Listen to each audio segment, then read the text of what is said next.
Hey, it's Clay, and this will be a video chart on ticker symbol AMRH. We will take a look at the 30-minute time frame.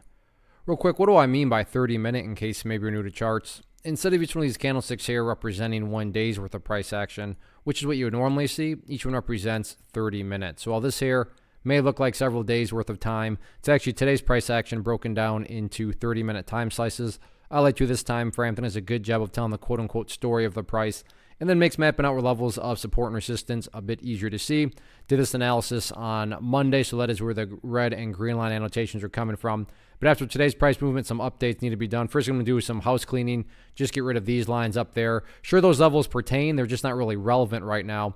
And from a presentation standpoint, I don't want to risk causing confusion because there's lines and clutter all over the place. So let's try to keep this as clean as possible. First update, though, that does need to be made comes about based on a foundational rule in charting, which states when levels of support are broken and closed below, they tend to act as resistance. So going into today, right here around the 40.5 cent mark was that area of resistance. But now that the price is down below it, was that key area of support. But now that the price is down below it, that would be one of the newest areas. Actually, now that I see this, what I'm going to do is just use this line down here, and I'll explain that right now.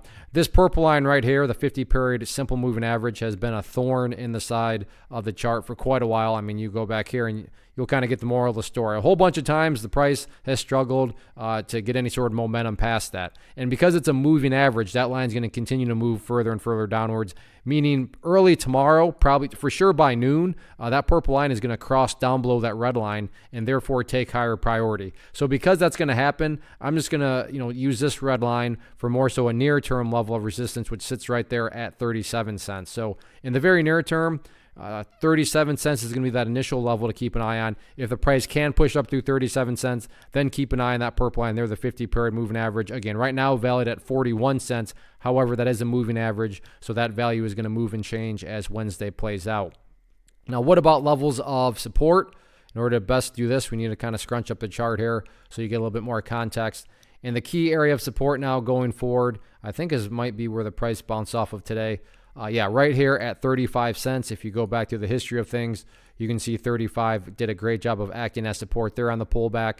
And once again, temporarily the price, was down below it, but ultimately the price was able to get back up above it. So therefore, 35 cents still going to be that key level of support going into Wednesday. So we'll see how this one plays out. But pretty rough day today. We'll see if the price can get things turned around or not.